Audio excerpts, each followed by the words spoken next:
वाह, અને જોઈને કેવી મજા આવે ને. સત્યમેવ જયતે, ભારત સરકાર.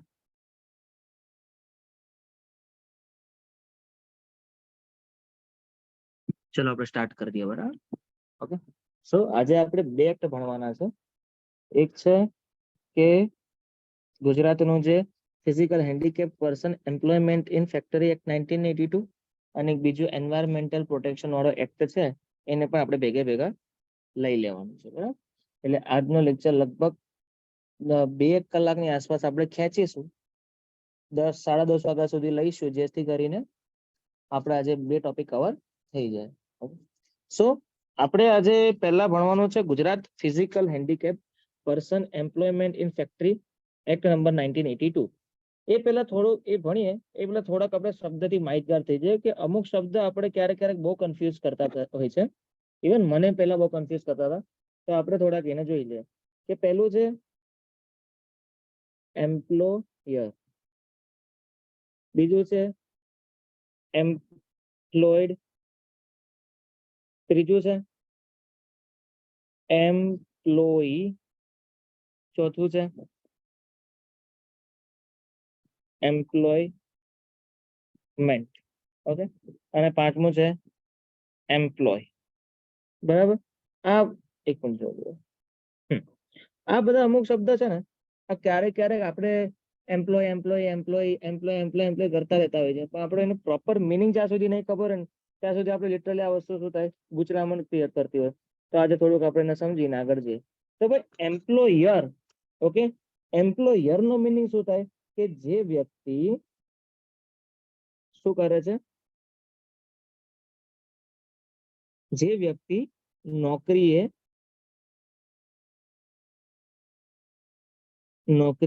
અરે રેન બાપા સાઈડ પર રાખનાર છે. કોણ છે? જે વ્યક્તિ નોકરી ઉપર તમને રાખનાર છે ને એ વ્યક્તિને શું કહેવાય? એમ્પ્લોયર. પછી એમ્પ્લોયડ, એમ્પ્લોયડ એટલે જે વ્યક્તિ કામે લાગેલું છે, એ ટૂંકમાં કાર્યરત છે. કેવું છે? કાર્યરત છે. એ વ્યક્તિને શું કહેવાય? એમ્પ્લોયડ કહેવાય. અને એમ્પ્લોયી એટલે કોઈ વ્યક્તિ જે કામદાર છે, જે વ્યક્તિ શું કરે છે? જોબ કરે છે. બરાબર, તો એ કોઈક અધર વ્યક્તિ કોઈક ઓથોરિટીના અંડરમાં આવીને કામકાજ કરે છે, એને શું કહેવાય? એમ્પ્લોયી. પછી એમ્પ્લોયમેન્ટ એટલે શું છે? એમ્પ્લોયમેન્ટ એટલે સેમ જ રોજગાર, ઓકે. અને એમ્પ્લોય એટલે પણ શું થાય? રોજગાર. એટલે ટૂંકમાં આનો મિનિંગ ખબર, એક મિનિટ, આનો મિનિંગ આ ત્રણેયનું લગભગ તો સેમ જ જેવું છે. બરાબર, અલગ ક્યાં છે કે જે વ્યક્તિ કામ કરે છે એને એમ્પ્લોયર તરીકે કહેવાય, અને જે વ્યક્તિ એમ્પ્લોયર એટલે જે વ્યક્તિ નોકરી રાખનાર છે, ઓકે, એ વ્યક્તિ શું છે? એમ્પ્લોયર છે. અને જે વ્યક્તિ કામ કરે છે, જોબ મેળવે છે, જે વ્યક્તિ બીજા ઓથોરિટીના નીચે કામકાજ કરે છે, એને શું કહેવાય? એમ્પ્લોયી. આઈ હોપ આ બધાને ક્લિયર થઈ ગયો હશે. બરાબર, તો હવે આપણે જરાક જોઈએ કે ભાઈ ગુજરાત ફિઝિકલી હેન્ડીકેપ, અરે યાર આ કેમ લોક લાગી જાય છે ઘડીએ ઘડી. તો ગુજરાત ફિઝિકલી હેન્ડીકેપ પર્સન કોઈક એવો વ્યક્તિ છે કે જે કેવો છે? હેન્ડીકેપ છે. લાઈક પહેલેથી જ ખોડ ખાપણ વાળો તો ના કહી શકે, પણ એમ કહેવાય ને કે એના માટેનો શબ્દ કયો હતો? ફિઝિકલી અનફિટ હોય. બરાબર, પહેલેથી જન્મજાત અથવા તો કોઈક એક્સિડન્ટ ખાતરે થઈ ગયો હોય. બરાબર, તો એવા કેસમાં કંપનીમાં અમુક એવી વેકેન્સી હોય છે કે જે શું હોય? આવા વ્યક્તિઓ માટે ફાળવેલી હોય છે. અને એમાં એ સ્પેશિયલ એ વ્યક્તિ માટે જ એને કામ કરવાનું હોય છે. કે અને પાછું પણ કેવું હોય કે એ વ્યક્તિનું કામકાજ નોર્મલી જે વ્યક્તિઓ કરતા હોય એના કરતા થોડુંક અલગ હોય. કારણ કે જે વ્યક્તિને, ધારો કે કોઈ વ્યક્તિને હાથ નથી, બરાબર, તો હાથ નથી, તો એ હાથ ન હોય તો એના સિવાય એવું કંઈક કાર્ય કે જે એના ઉપર હાથ ઉપર ડિપેન્ડ ન થતું હોય અને એ કામ એની રીતે કરી શકતો હોય, તો એના માટેના સ્પેશિયલી શું હોય? એ લોકો માટેની વેકેન્સી ફાળવી હોય. બરાબર, એ વેકેન્સી ફાળવી હોય, એ ફેક્ટરીમાં વેકેન્સી ફાળવી હોય ફોર એમ્પ્લોયમેન્ટ. શેના માટે છે? રોજગાર માટે. અને શેમાં? તો કે ફેક્ટરીમાં. કયા લોકો માટે? તો કે ફિઝિકલી હેન્ડીકેપ પર્સન માટે. અને એક્ટ ક્યારે આવ્યો હતો? તો કે 1982 માં આવ્યો હતો. બરાબર, અને શું છે? Act number 6 of the 1982. એનો મિનિંગ એવો જ થાય છે કે ભાઈ 1982 માં જેટલા પણ એક્ટ પસાર થયા હતા એમાંથી 6થા નંબરનો એક્ટ જે પસાર થયો હતો બરાબર. ક્યાં તો કે legislative and parliament affairs department કે ભાઈ જે લોકસભા અને રાજ્યસભામાં વાતચીત થઈ અને જે છઠ્ઠા નંબરનો 100, 200, 300 જે 1982 માં પાસ થયા હશે એમાંથી છઠ્ઠા નંબરનો એક્ટ કયો હતો તો કે એ હતો ગુજરાત ફિઝિકલ હેન્ડીકેપ પર્સન જે physically handicapped employed in factory act 1982. તો આ થોડુંક પેલું ઇન્ફોર્મેશન હતી કે ભાઈ આ શું છે શું નહીં એના વિશેની થોડી માહિતી હતી. બરાબર. હવે જોઈ લઈએ કે એમાં શું છે. એમાં ટોટલ ખાલી 14 જ સેક્શન છે. આમાં કોઈ ચેપ્ટર વેપ્ટર નથી. આમાં ખાલી શું છે 14 ચેપ્ટર છે. એટલે મે બી એવું પૂછાઈ શકે કે ભાઈ ફિઝિકલ હેન્ડીકેપ પર્સન નો જે એક્ટ છે ગુજરાત માટેનો એમાં કેટલા સેક્શન્સ છે ખાલી તો કે એમાં ખાલી 14 સેક્શન્સ અવેલેબલ છે. એ હમણાં અત્યારે આપણે જોતા રહેશું કે શું છે શું નહીં સેક્શનની માહિતી લેશું. પછી છે કે ભાઈ ગુજરાત એક્ટ નંબર 6 ઓપી 1982 કે ભાઈ 1982 માં સેમ મેં તમને જે કીધું અને એ the Gujarat physical handicap employed 1982 એ 23rd ફેબ્રુઆરી 1982 માં ઇન્ફોર્સ થઈ ગયો હતો. શું ક્યારે થઈ ગયો હતો એટલે આપણે આ ડેટ આપણે યાદ રાખવાની છે. કઈ ડેટ છે તો એ છે 23rd February 1982. Most important date છે. જેટલા પણ એક્ટ આવશે આપણા એ બધાને એક લાઈનમાં લખી એની ડેટ આપણે દરરોજ યાદ રાખવાની છે. એટલે દરરોજ વાંચતા રહેવાનું છે જેથી કરીને આપણે યાદ રહી જાય. પછી છે કે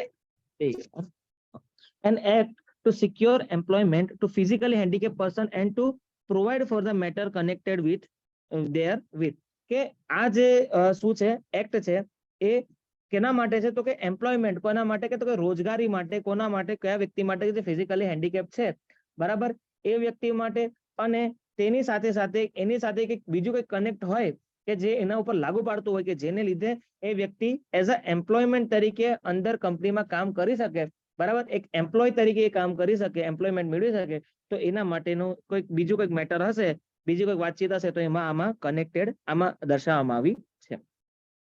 It is hereby enacted in 33rd year of the Republic of the India is follow કે ભાઈ આ ક્યારે આવ્યો હતો કે 33મી 33rd year of the 33માં પ્રજાસત્તાક બાદ આ એનેક્ટ થયો છે. એ કોઈ આપણે શું કહેવાય એને કોઈની જરૂર નથી. ખાલી યાદ રાખવાનું છે કે આ એક્ટ ક્યારે આવ્યો એન્ફોર્સ થયો તો કે 23rd ફેબ્રુઆરી 1982.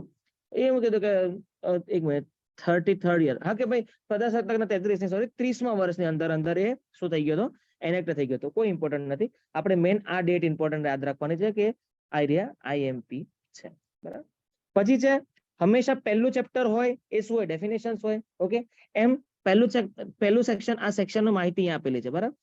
સેક્શન 1 અહીંયા છે અને એના નામ અહીંયા સાઈડમાં આપેલા હોય. હંમેશા યાદ રાખવાનું એક્ટમાં આવી રીતે હોય.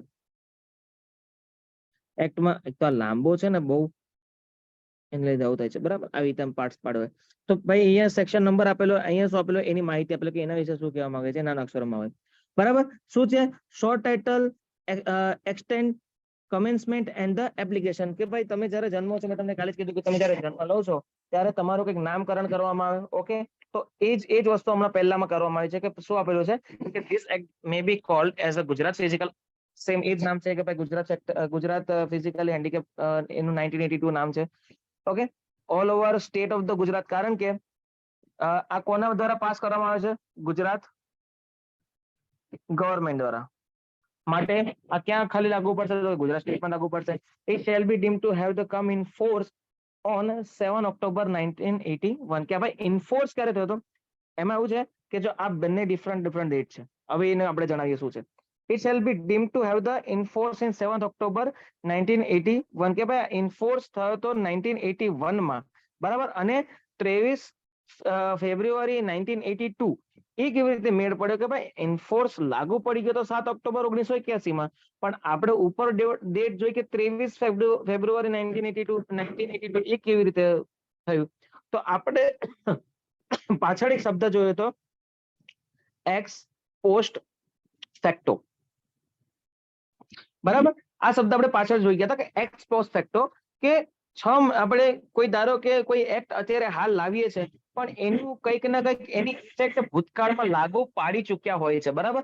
આ એક્ટ આપણે લાવ્યા ક્યારે તો કે 1982 માં લાવ્યા ક્યારે તો કે 23rd ફેબ્રુઆરી 1982 માં લાવ્યા પણ એનું જે 6 મહિના પહેલા, જો 7th ઓક્ટોબર એટલે ફેબ્રુઆરી, મિનિમમ ઓક્ટોબર, નવેમ્બર, ડિસેમ્બર, જાન્યુઆરી, ફેબ્રુઆરી, ચારેક મહિના પહેલા, બરાબર. ચારેક મહિના પહેલા વટ હુકમ પાડ્યા અનુસાર, જે ચારેક મહિના પહેલા વટ હુકમ પાડ્યો હશે કે ભાઈ આ એક્ટ અત્યારે લાગુ પાડી દઉં, ઓકે, આના જે રૂલ્સ એન્ડ રેગ્યુલેશન છે આપણે ફ્યુચરમાં બનાવી દેશું, બરાબર. તો જ્યારે એક્ટ બન્યો એના પ્રીવિયસલી, એના ભૂતકાળમાં એ વસ્તુનો વટ હુકમ દ્વારા ત્યારે લાગુ પાડી દીધો હોય, એનું કંઈક એ જે એક્ટ છે એનો એ નિયમ ત્યારે ભૂતકાળમાં લાગુ પાડી દીધો હોય, એને શું કહેવાતું, તો આપણે એક્સ પોસ્ટ ફેક્ટર પાછળ જોઈ ગયા, બરાબર. તો it shall to be have the come in force ક્યારે આવ્યો, ક્યારે ઇન્ફોર્સ થયો હતો, તો કે 7th ઓક્ટોબર 1981, બરાબર. અને જે આગળ પછી ઇન્ફોર્સ કરવામાં આવ્યો કોના દ્વારા, તો કે પાર્લામેન્ટ દ્વારા વાતચીત થઈ હતી, બધું થઈ ગયું હતું. ત્યારબાદ ઇન્ફોર્સ કરવાની ડેટ કઈ હતી, તો કે 23rd ફેબ્રુઆરી 1982. ઓકે, સો આ બંને ડેટ યાદ રાખવાની છે.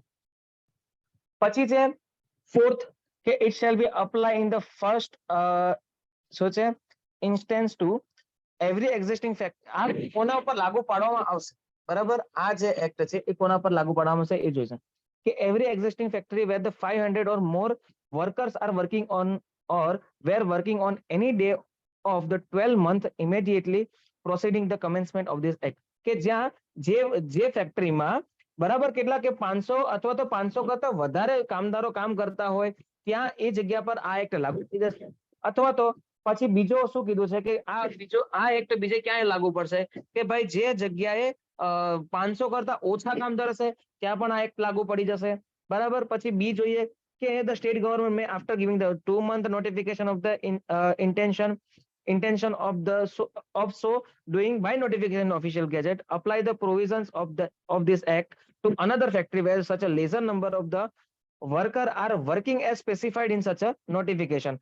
કે નોટિફિકેશનમાં છાપીને અમુક જે હોય ને નોટિફિકેશનમાં જે ફેક્ટરીમાં એક લિમિટેશન્સ નથી આપી. આમાં સ્ટેટ ગવર્મેન્ટે એમ કીધું કે કોઈ પ્રકારની લિમિટેશન્સ નથી, તમારે જેટલા વર્કરો હશે એ અમને પોસાય, પણ સ્ટેટ ગવર્મેન્ટે કોઈ સ્પેસિફાઈ કંઈક સ્પેશિયલી નોટિફિકેશન લાવી અથવા તો કોઈ સ્પેશિયલ પ્રોવિઝન લાવી અને જે જગ્યાએ ગમે એટલા વર્કર હશે, બરાબર, તેમ છતાં પણ આ એક્ટ એ કંપનીમાં લાગુ પાડી દેશે.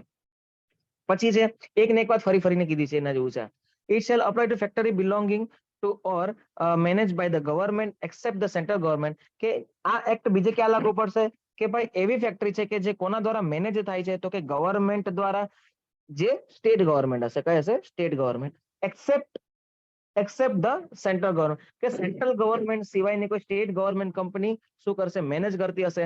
અને એમાં ધારો કે, બરાબર, એ ફેક્ટરીમાં ધારો કે ક્લોઝ એ અથવા તો ક્લોઝ બી લાગુ પડતો હોય કે લાગુ ન પણ પડતો હોય, તો તેમ છતાં પણ આ એક્ટ તેમાં લાગુ પડી જશે, બરાબર. એટલે ટૂંકમાં ક્લોઝ એ અને ક્લોઝ બી એટલે આપણે આ ઉપર જોઈએ ના કે આ બંને, ઓકે. તો જે 500 વાળું હતું એ, બરાબર. પછી અથવા તો 500 કરતા કોઈ ડિફરન્ટ જ આંકડો છે કે જેમાં એમ્પ્લોય 5000 પણ હોય છે કે એમ્પ્લોયમેન્ટ, બરાબર. જેમ કે ગુજરાત ગવર્મેન્ટની કોઈ મેનેજમેન્ટ વાળી કંપની હોય તેમાં 5000 એમ્પ્લોયમેન્ટ છે, તો એમાં એ રીતે લાગુ પડી જશે, બરાબર.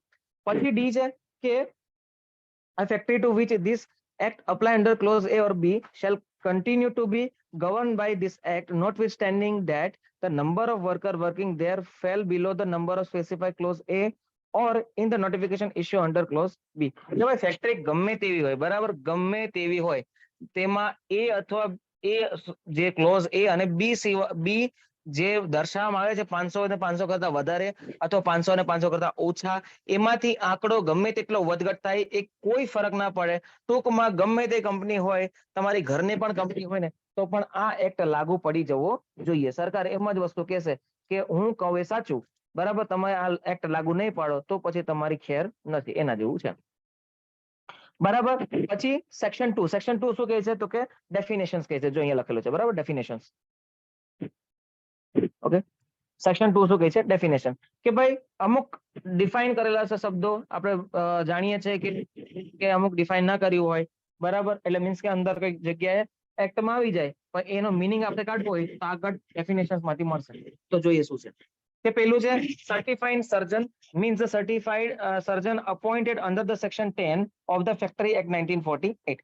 કે 1948 ના એક્ટ અનુસાર કોઈ સર્જન હશે ને, એ આપણે આવશે સેક્શન 10 માં, કે સર્જન છે ને સર્ટિફિકેટ આપશે હેન્ડીકેપ નું, બરાબર. તો એ સર્જન કોણ હોવું જોઈએ, કે જે ફેક્ટરી 1948 પ્રમાણે જે સેક્શન 10 માં આપેલું છે તે પછી એક્ઝિસ્ટિંગ ફેક્ટરી એટલે કોઈ પણ જે આ રૂલ આવ્યા, the factory means the factory existing on the commencement of this act, કે જે આ જે રૂલ બન્યો છે બરાબર અને આ ફેક્ટરી પર લાગુ પડી હશે તો એને શું કહેવાશે? એક્ઝિસ્ટિંગ ફેક્ટરી, કે જેના પર આ એક્ટ લાગુ પડી ગયો હશે.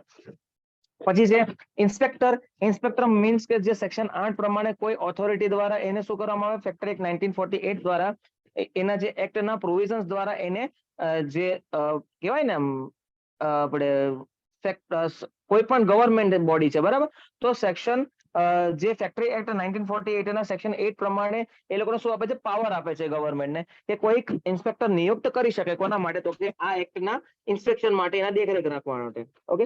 પછી છે new factory means the factory in which the manufacturing process is commencement at any time after the commencement of this act, કે ભાઈ કોઈ પણ આ એક્ટના આવ્યા બાદ, આ એક્ટના લાગુ પડ્યા બાદ કોઈ નવી ફેક્ટરી બની છે કે જે મેન્યુફેક્ચરિંગ પ્રોસેસ કરે છે, ઓકે, તો એના પર આ એક્ટ લાગુ પડી ગયો છે તો એને કહેવાય ન્યૂ ફેક્ટરી. પછી person registered as a physical handicap means the physically handicap person whose name is registered with the employment exchange. તો એમ્પ્લોયમેન્ટ એક્સચેન્જ એટલે શું છે કે કહેવાય ને કે એક પ્રકારનું એક મિનિટ,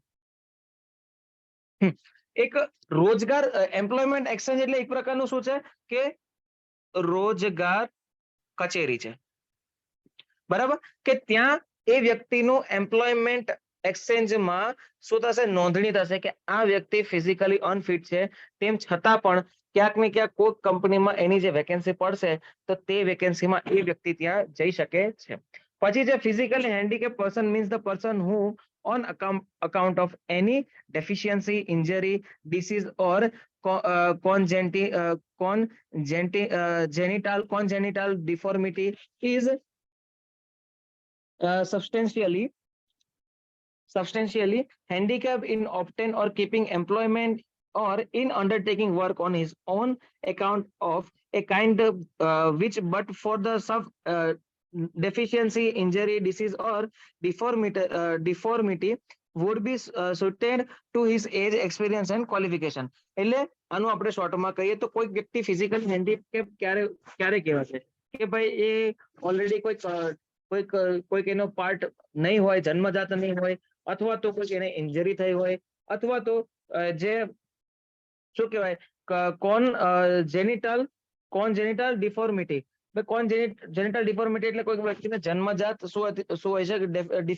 ડેફિશિયન્સી હોય છે બરાબર. પછી કોઈ વ્યક્તિને કોઈક એક્સિડન્ટમાં કે એવી રીતે કોઈ પ્રોબ્લેમ થઈ હોય તો એવા વ્યક્તિને કીપિંગ ધ એમ્પ્લોયમેન્ટ તરીકે એટલે રોજગારીમાં એને રાખવા માટે બરાબર, undertaking the work on his own account of kind which but for the such deficiency, એટલે કે જે વર્ક એને આપવામાં આવશે એ એના અનુરૂપ હશે કે ભાઈ જે એનું ડેફિશિયન્સી હશે બરાબર એ પ્રમાણેનો વર્ક આપવામાં નહીં આવે. જેમ કે કોઈ વ્યક્તિને કહેવાય કે એ ચાલી સરખો ના શકતો હોય પણ એને કંપનીની ઓફિસમાં એનું મગજ સારું ચાલતું હોય તો એ ઓફિસ વર્ક કરી શકે, તો એના જે પ્રમાણે જે એનું કહેવાય ને કે એની જે ક્ષમતા છે એના અનુરૂપ એને કાર્ય કરવા મળશે. પછી પ્રિસ્ક્રાઇબ છે. પ્રિસ્ક્રાઇબમેન્ટ કે કઈ જે ગવર્મેન્ટ જે સ્ટેટ છે અથવા તો સેન્ટ્રલ હોય એના પોતાના નિયમ હોય અને નિયમને શું કરવામાં આવે? પ્રિસ્ક્રાઇબ કરવામાં આવે કે આના અનુસાર બરાબર એને પ્રિસ્ક્રાઇબ કરવામાં આવે. પછી છે the word employment exchange shall have meaning assign to in employment exchange compulsory notification of vacancy act number 1959, કે ભાઈ એમ્પ્લોયમેન્ટ એક્સચેન્જ કે જે રોજગારી કચેરી છે એનો મિનિંગ શું થાય કે જે આ એક્ટ છે બરાબર, કયો એક્ટ છે તો કે the employment exchange compulsory notification of vacancies act 1959 માં જે શબ્દ કીધો હશે, કારણ કે જો ધારો કે કાલે ઉઠીને કંઈક લોચો લાપસી થાય ને તો આ લોકો શું કે ભાઈ એમ્પ્લોયમેન્ટ એક્સચેન્જ નો પ્રોપર મિનિંગ આ એક્ટમાં આપ્યો નથી, તો આ એક્ટમાંથી ક્યાં મળી જશે તમને? તો કે આ એક્ટમાંથી જો અહીંયા હું જોઉં કયો એક્ટ છે, the employment exchange compulsory notification of vacancy 1959, A act હું ખોલીને જોઉં ત્યાં મને એનો પ્રોપર મિનિંગ જાણવા મળશે કે ભાઈ એમ્પ્લોયમેન્ટ એક્સચેન્જ એટલે શું. એટલે આ શું આપ્યું છે? એક પ્રકારનું રેફરન્સ તરીકે આપ્યું છે. પછી છે અધર word and the expressions used but not defined in this act shall have the meaning respectively assigned to them in Factory Act 1948. આ Factory Act 1948 જ્યારે તમે ભણશો ને ત્યારે કદાચ આમાં કોઈ એવા વર્ડ્સ હશે કે જેનું મિનિંગ આ એક્ટમાં દર્શાવ્યા નથી, તો એવું માનીને ચાલવાનું કે એ વસ્તુ ક્યાં આપણને જોવા મળશે? એ આપણે જોવા મળશે Factory Act 1980 1948 માં જોવા મળશે. ઓકે, પછી છે સેક્શન 3. સેક્શન 3 શું છે? Obligation of occupier to employ persons registered as physically handicapped in factory. પહેલા તો થોડું ઘણું જાણીએ કે શું કહેવા માંગે છે કે જે ઓક્યુપાયર છે, કોણ છે? ઓક્યુપાયર છે. ઓક્યુપાયરમાં કોણ કોણ આવી શકે? તો જે વ્યક્તિ છે, કોઈ વ્યક્તિ છે, બરાબર, એ શું કરે છે? કંપની, કોઈ કંપની છે, બરાબર, કોઈ એટલે શોર્ટ એકદમ નાની અથવા તો મોટી કંપની, એને શું છે? કબજેદાર છે. કે કોઈ હોય ને કે અમુક લોકોને અમુક શું કહેવાય એને ટેમ્પરરી એઝ અ, એને શું કહેવાય એને શબ્દ, પરમનન્ટ અને ટેમ્પરરી, આપણે કોન્ટ્રાક્ટ બેઝ ઉપર, યસ, કોન્ટ્રાક્ટ બેઝ ઉપર કોઈ વ્યક્તિ કોઈ પર્સનલ રાખતા હોય છે, અથવા તો એના અંડરની નીચે કોઈ બીજા એમ્પ્લોયમેન્ટ રાખતા હશે. ટૂંકમાં કોઈ કબજેદાર વ્યક્તિ હશે, એ શું કરશે કે અમુક વેકેન્સી એ વ્યક્તિઓ માટે કે જે ફિઝિકલી હેન્ડીકેપ્ડ રજિસ્ટર્ડ હશે, તો એવા લોકો માટે ફેક્ટરીમાં આવા લોકો માટે આ કબજેદાર શું કરશે? વેકેન્સી રાખશે. તો એ જોઈએ શું છે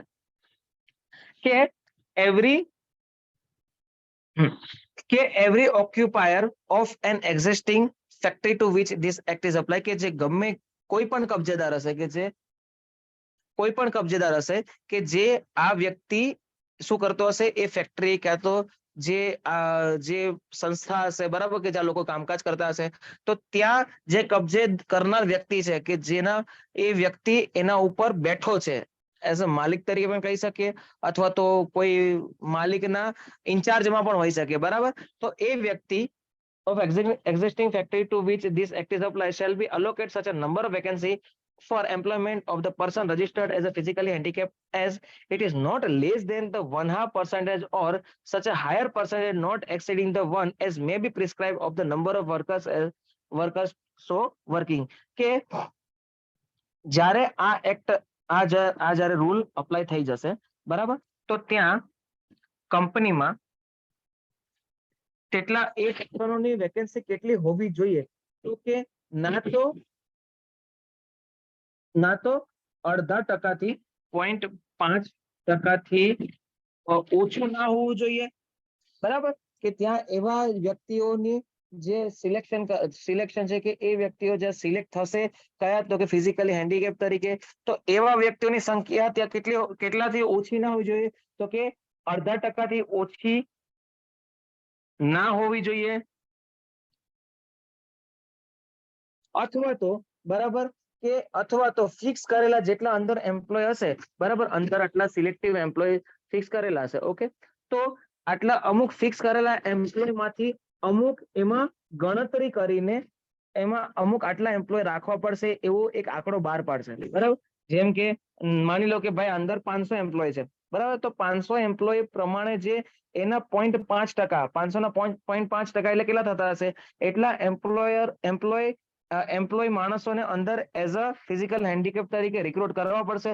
અથવા તો જો એવી રીતે નહીં હોય તો અંદર જે વ્યક્તિઓ અંદર કામકાજ કરે છે, ઓકે, અંદર જે વ્યક્તિઓ કામકાજ કરે છે એના પ્રમાણે અમુક ટકા સીટ આ સ્પેશિયલી આ લોકો માટે રાખવાની રહેશે. પછી છે where an occupier has under subsection 1 allocate a number of vacancy, such occupier shall not at any time take or offer to take into his employment any person on other than the person registered as a physically handicapped till all the vacancies so allocate are fitted. કે જ્યાં સુધી બધી જ vacancy આ વ્યક્તિઓને જે physically unfit છે એ વ્યક્તિને આપી ના દેવાય, ત્યાં સુધી કોઈ પણ જે ઓક્યુપાયર છે, જે પણ કબજે કરનાર વ્યક્તિ છે, એ કોઈ બીજા પર્સનને એની સીટ એ લોકોને આપી દેશે નહીં. કોઈ બીજું વ્યક્તિ અંદર બેસી શકશે નહીં. સ્પેશિયલી આ લોકોની સીટ છે તો ભલે ખાલી રહેતી, પણ આના સિવાય કોઈ પણ વ્યક્તિને અંદર નાખવામાં આવશે નહીં. પણ ત્રીજો મુદ્દો શું કહે છે કે ભાઈ nothing in this sub rule 2 shall apply to taking of offering to take into employment any person required by. કે જે સબ રૂલ, જે સબસેક્શન 2 છે, ઉપરનો જે સેક્શન છે, બરાબર, એ કોના ઉપર અપ્લાય નહીં થાય? તો આ રૂલ એના ઉપર અપ્લાય નહીં થાય કે એ an agreement to reinstate such a person in his employment entered into before the commencement of this act. કે ભાઈ કોઈક અગ્રીમેન્ટ કર્યું છે, બરાબર, કોના માટે? કે બ્રિંગ બેક, reinstate એટલે કોઈ વ્યક્તિને શું લાવવો છે? પાછો લાવવો છે, બરાબર. કોઈ વ્યક્તિને તે પર્સનને શું કહેવાય ને આ એક્ટ લાવ્યા પહેલા કોઈ એવું એગ્રીમેન્ટ કરવામાં આવ્યું છે કે એ વ્યક્તિને પાછો લાવવો છે, બરાબર. એ વ્યક્તિને પાછો લાવવો છે આ એક્ટના આવ્યા પહેલા, તો પછી આ જે એક્ટ છે, આ જે સબસેક્શન છે એના પર લાગુ નહીં પડે કે ભાઈ ઓલરેડી કોઈ વ્યક્તિને એગ્રીમેન્ટ કર્યો છે કે એ વ્યક્તિ પાછો આવવાનો છે, બરાબર. તો પછી એવા કેસમાં પછી ફિઝિકલ હેન્ડીકેપની વેકેન્સી વધતી નથી, તો પછી આ એક્ટ એના પર લાગુ પડશે નહીં. પછી બી છે કે એક્ટ વેધર પાસ બિફોર ઓર આફ્ટર. ધારો કે કોઈ એવો એક્ટ છે કે જે આ એક્ટને શું કરી શકે છે, ઓવરલેપ કરી શકે છે કે એ કંપનીમાં ફિઝિકલી હેન્ડીકેપની કોઈ જરૂર જ નથી. બરાબર. કંપની એવી પણ હોઈ શકે કે જ્યાં ઓનલી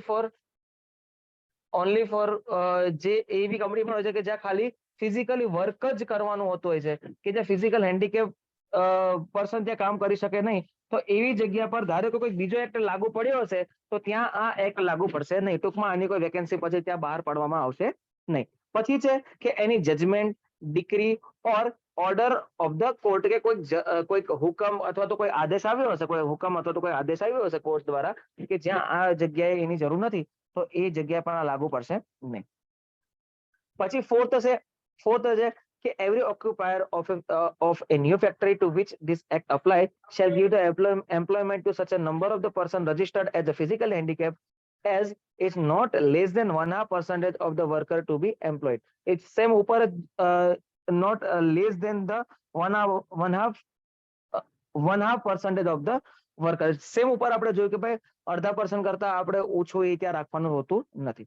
પછી છે 5 તો કે whenever this act applied to an existing or new factory, the occupier thereof shall be allocated such a number of vacancy employment for the person same to same, કે not less than half. જ્યાં કોઈ પણ already આ જે factory છે, બરાબર, એ factory બની ચૂકેલી છે અથવા તો કોઈ નવી ફેક્ટરી બની છે, સેમ ટુ સેમ આ રૂલ એના જેવો જ પેલો 0.5% નો એમ્પ્લોયમેન્ટ વાળો ફિઝિકલ હેન્ડીકેપ વાળો નિયમ ત્યાં લાગુ પડી જશે.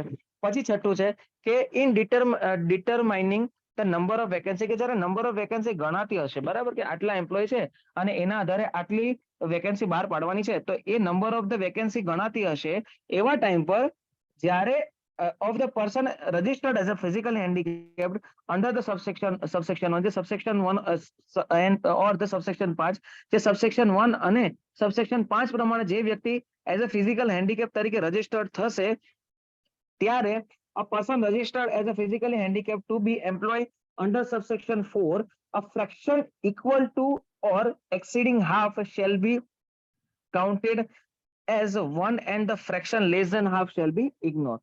કે આનો આપણે એકદમ સીધો ને સિમ્પલ આપણે જોઈએ કે ધારો કે ત્યાં ગણતરી આવી, બરાબર, ત્યાં ગણતરી આવી અને માની લો 1.6 આવ્યું, શું આવ્યું? 1.6 આવ્યું. 1.6 એમ્પ્લોય ત્યાં અંદર શું કરવાના છે, એઝ અ રજીસ્ટર કરવાના છે. કેવા? તો કે ફિઝિકલી હેન્ડીકેપ પર્સન તરીકે એને રજીસ્ટર કરવાના છે.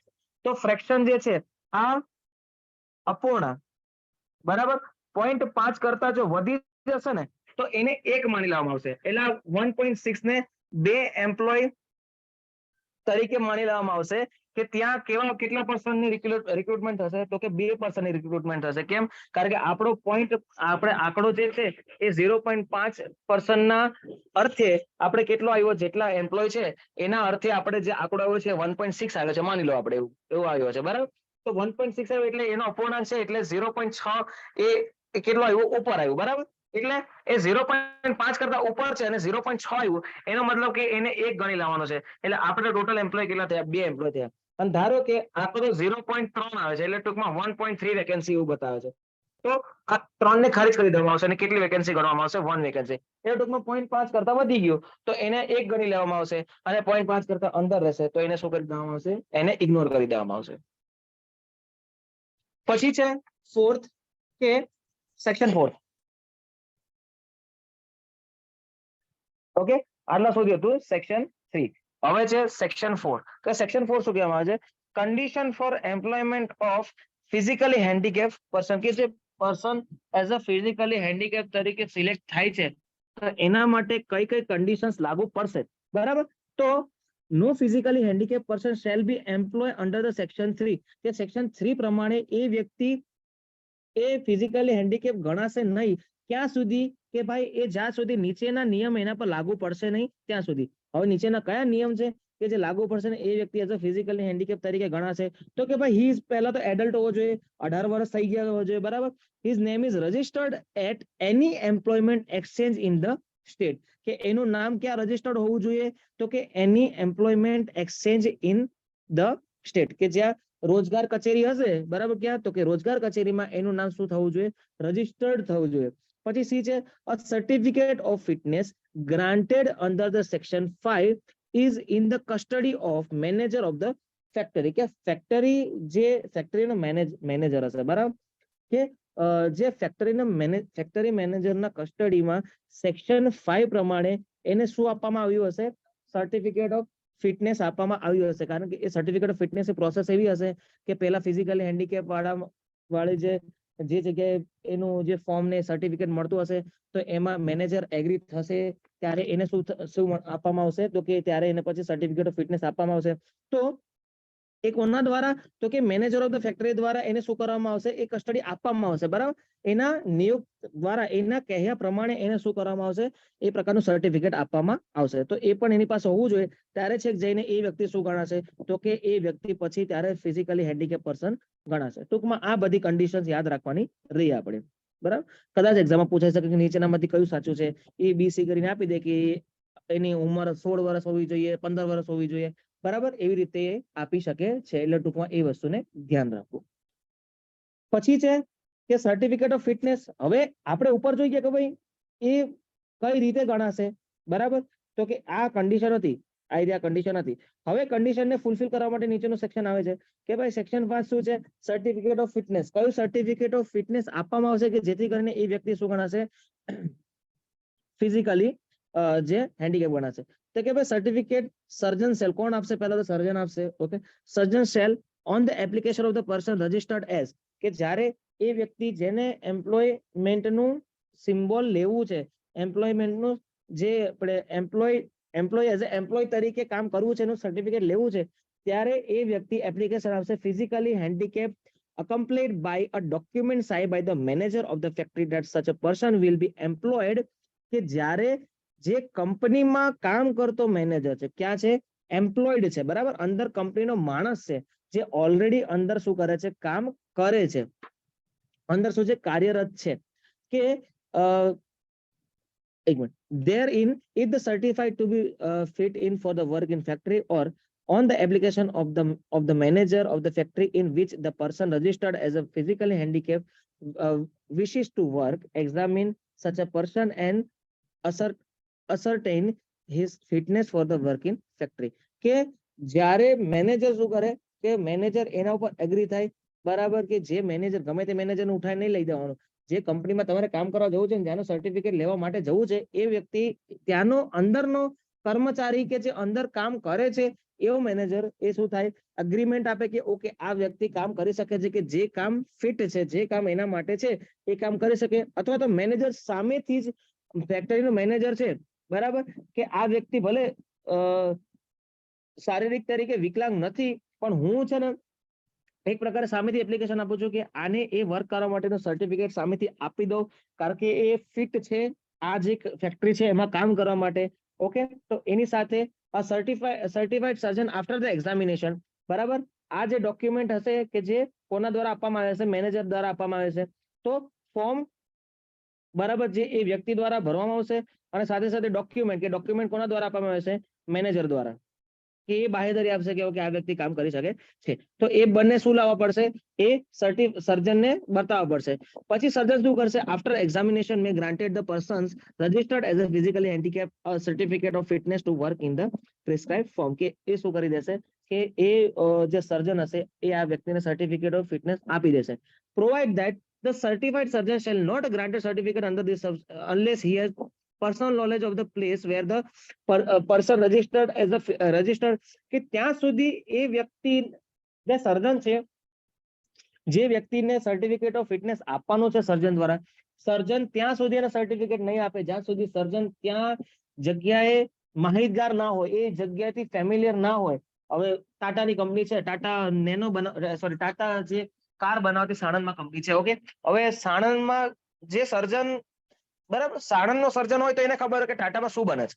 હવે કોઈ મહારાષ્ટ્રમાં રહેતો હોય એને ના ખબર હોય કે ભાઈ ટાટાના પ્લાન્ટમાં ત્યાં ટાટાને ચા પણ બનતી હોય. એવું જરૂરી થોડી છે કે ટાટાની ત્યાં ગાડીઓ જ બનતી હોય.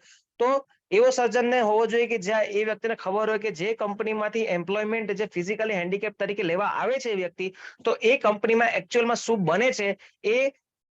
બને છે, અને કાલે ઉઠીને એ વ્યક્તિ ત્યાંનો એમ્પ્લોય થવા જાય છે, બરાબર. તો એ વ્યક્તિ અંદર કેવી રીતે કામ કરશે અને શું કામ કરશે, એ વસ્તુ ત્યાં એ સર્જનને ખબર હોવી જોઈએ.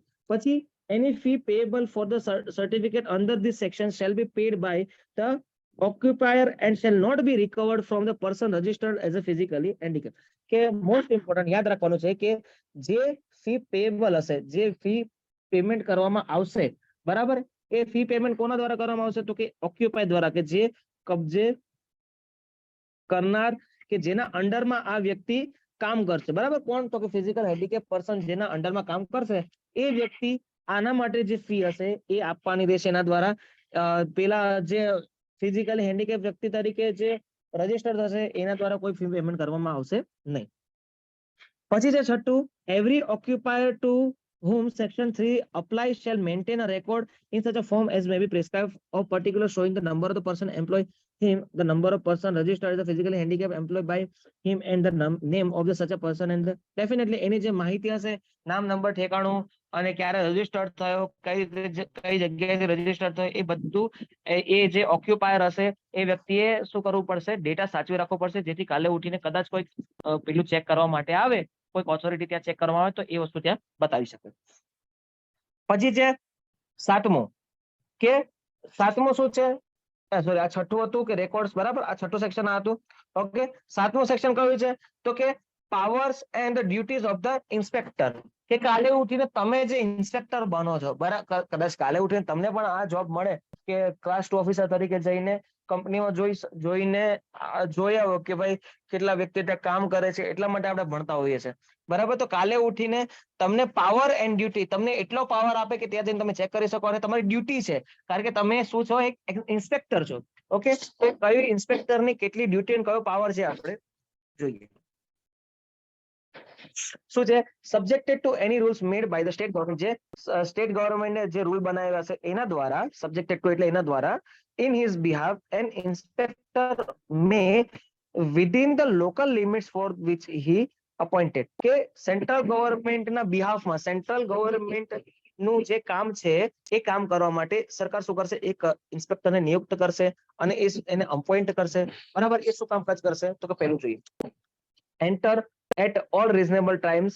કોઈ જે એનો રિઝનેબલ ટાઈમ્સ હશે, એનો જે કામ કરવાનો વર્કિંગ આર્સ હશે, એમાં a complete with such a person in the service of the government as it think fit any place which is used to which he has reason to believe is used as a factory. કે જે એના ધ્યાનમાં આવે કે okay આ જગ્યાને factory માનવામાં આવે છે નિયમ પ્રમાણે, બરાબર. તો એવી કોઈ પણ જગ્યાએ જઈ અને ત્યાં એ શું કરી શકે છે, એ વસ્તુને ચેક કરી શકે છે, બરાબર. એની ડ્યુટી છે કે ત્યાં એ વસ્તુ જોઈ શકે છે, એક્ઝામિનેશન કરી શકે છે.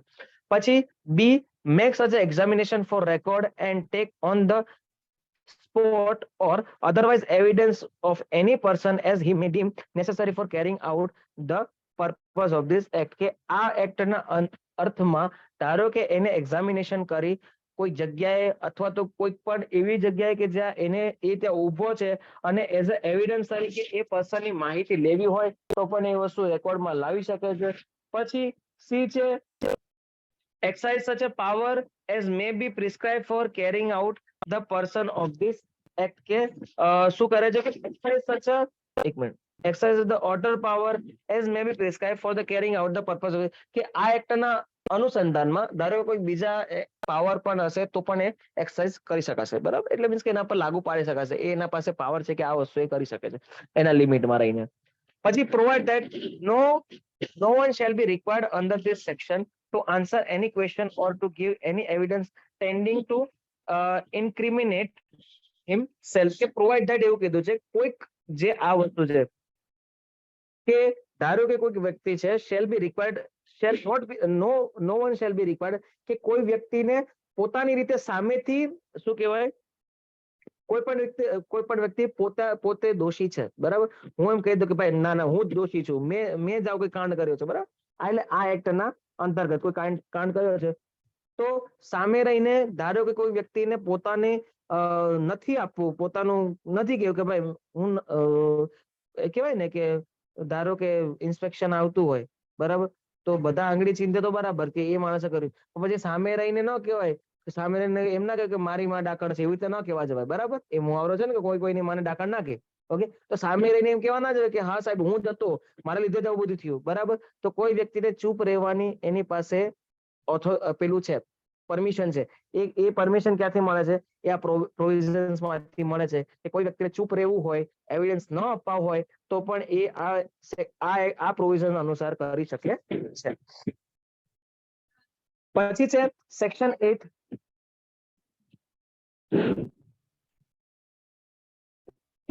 હા, 10 વાગે પછી છે. એક જ મિનિટ.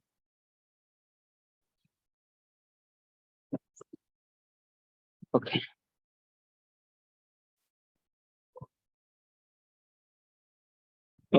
પછી છે 8મું સેક્શન શું કહે છે? Occupier and manager to produce the record etcetera for the inspection. કે જ્યારે કોઈ વ્યક્તિ ઇન્સ્પેક્શન કરવામાં આવે છે, તમે કાલે ઉઠીને ઓથોરિટી બનો છો અને ઇન્સ્પેક્શન કરવા માટે જાઓ છો, તો શું છે કે ત્યાંના જે ઓક્યુપાયર હશે અથવા તો કોઈ મેનેજર હશે કે જેના અંડરમાં કંપની ચાલુ હશે, તો એને શું કરવા પડશે? રેકોર્ડ્સ એને બતાવવા પડશે, કે હાજર કરવા પડશે કે સાહેબ આ રેકોર્ડ છે, તમે જોઈ શકો છો. પછી છે 9 નંબરનો સેક્શન કે ઓફેન્સ બાય ઓક્યુપાયર ઓર મેનેજર. કોના દ્વારા? તો કે મેનેજર દ્વારા કોઈ ઓફેન્સ થાય છે, અથવા તો કોઈ ઓક્યુપાયર જે કબજેદાર છે એ વ્યક્તિ દ્વારા કોઈ ઓફેન્સ થાય છે, તો એના માટે શું છે? તો કે ઇફ એની ઓક્યુપાયર મેનેજર, કે ઓક્યુપાયર એટલે કબજે કરનારી વ્યક્તિ દ્વારા અથવા તો મેનેજર દ્વારા કોઈ શું થઈ જાય છે? ઓફેન્સ થઈ જાય છે. અને ઓફેન્સ કેવી રીતે થાય છે આપણે જોઈએ. Fails to employ under section 3 person registered as a physically handicap. કે કોઈ વ્યક્તિને ફિઝિકલી હેન્ડીકેપ તરીકે રજીસ્ટર કરતો નથી, સીધે જોબ આપી દીધી, બરાબર, એવું કઈ થાય છે, એટલે ફેલ થઈ જાય છે રજીસ્ટર કરવામાં.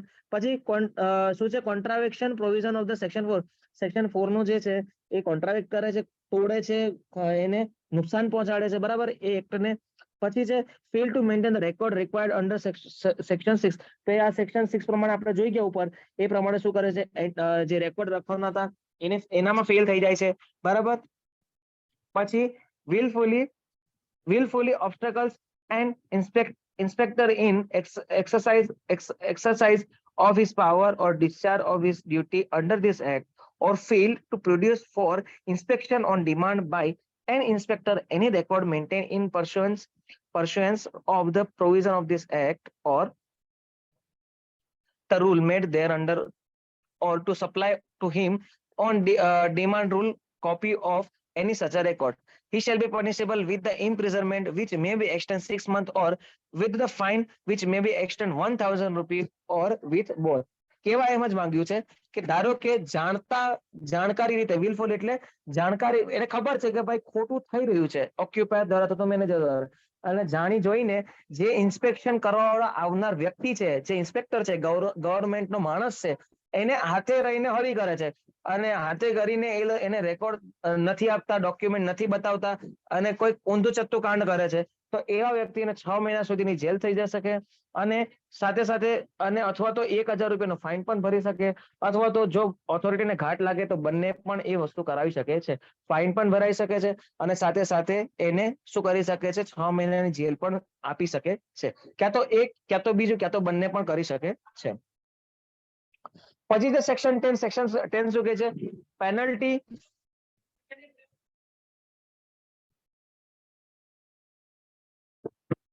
પછી છે 10, તો કે penalty for using false certificate of the fitness. કે જે સર્ટિફિકેટ ઓફ ફિટનેસ હોય, કે જ્યાં કોઈ વ્યક્તિ એઝ અ ફિઝિકલી એમ્પ્લોય તરીકે રજીસ્ટર્ડ થવાનું છે, એને બદલે કોઈ ખોટા જે હોય ને સર્ટિફિકેટ હોય, એને દર્શાવીને કોઈ બીજા વ્યક્તિને, ઘરના વ્યક્તિને અંદર રજીસ્ટર કરી નાખ્યું, બરાબર. તો ધારો કે એવું કોઈ whatever knowingly uses or attempt to use the certificate of fitness granted to himself, section 5, a certificate grant to another person under the section, or who having procured such a certificate knowingly allowed it to be used or attempt to use it to be made by another person shall be punishable with the imprisonment for the term which may be extended to the 1 month or with the fine which may be extended to the 100 rupees. કે ધારો કે કોઈ વ્યક્તિ જાણકારી હેઠળ કોઈ પણ વ્યક્તિના જાણકારી હેઠળ ખબર છે કે આ જાલી સર્ટિફિકેટ છે અને જાલી સર્ટિફિકેટ પોતાના ફાયદા માટે યુઝ કરાવી અને કોઈ બીજો વ્યક્તિ અંદર ઘૂસી જાય છે કંપનીમાં, તો એવું કરશે તો એ વ્યક્તિને શું કહેવામાં આવે છે કે 1 month સુધીની જેલ થઈ શકે અથવા તો ફાઇન એક 100 રૂપિયા સુધીની ફાઇન એના પર લાગુ પાડી શકે છે. પછી છે section 11 cognizance of the offense. No court shall be cognizance of any offense under this act except on a complaint by with the provision sanction in writing of the inspector. કે જ્યાં સુધી ઇન્સ્પેક્ટરના લખાણમાં કોઈ વસ્તુ લખી નહીં આપેલી હશે ત્યાં સુધી કોઈ પણ કોર્ટનો એના પર આદેશ લાવવામાં આવશે નહીં. પછી છે કે 12 the protection of the action taken in the good faith. કે no suit or other proceeding shall be lie against the state government or any officer or employee of the state government for anything which it good faith done or intended to be done pursuance of this act or any rules made there under. કે ધારો કે કોઈ કામ શું કહેવાય કે કોઈ એવો કોઈ વ્યક્તિ પર જે ગવર્મેન્ટ નો માણસ હશે, સ્ટેટ ગવર્મેન્ટ માણસ હશે, કોઈ પણ ઓફિસર હશે, બરાબર, એના પર કોઈ પ્રકારની પ્રોસિડિંગ નહીં થાય અથવા તો એના પર કોઈ પ્રકારનો દાવો નહીં લગાડવામાં આવે કે હા ભાઈ આ વ્યક્તિ આવું ખોટું કર્યું છે. કદાચ એ વ્યક્તિએ એવું કર્યું હશે કારણ કે કોઈ ફાયદા ગુડ ફેથ માટે હશે તો એના પર કોઈ પ્રકારનો મુકદ્દમો, કોઈ પ્રકારનું પ્રોસિડિંગ થશે નહીં. તમારી પાસે આટલો પાવર છે, તમે કાલે ઉઠીને જો ઓથોરિટી બની જાઓ છો તો તમારી પાસે આટલો પાવર છે એટલે મહેનત કરી લેજો ભાઈ, ક્લાસ 2 ઓફિસર બની જજો. પછી જે સેક્શન 13 શું છે? Power to make a rule. કે ભાઈ સ્ટેટ ગવર્મેન્ટ, આ એક્ટ કોનો છે તો કે ગુજરાતનો છે. આ ગુજરાતનો એક્ટ છે એટલે ડેફિનેટલી સ્ટેટ ગવર્મેન્ટ કઈક એમાં પોતાનું શું કરશે, પાવર બનાવશે, પોતાના કઈક પોઈન્ટ એડ કરશે. તો શું છે જોઈએ તો કે state government may by the notification official gazette make the rule for carrying out the purpose of this act in particular and without prejudicing to the generality of the foregoing power. Such a rule may be provided for all or any of the following matters, namely કે કોઈ પણ આ act ના કોઈ પણ જગ્યાએ કોઈને શું કહેવાય એને વિધાઉટ પ્રિજુડિંગ કે કોઈ પણ પ્રકારની હાનિ પહોંચાડ્યા વગર સ્ટેટ ગવર્મેન્ટ નીચેના પર્ટિક્યુલર કઈક રૂલ બનાવશે.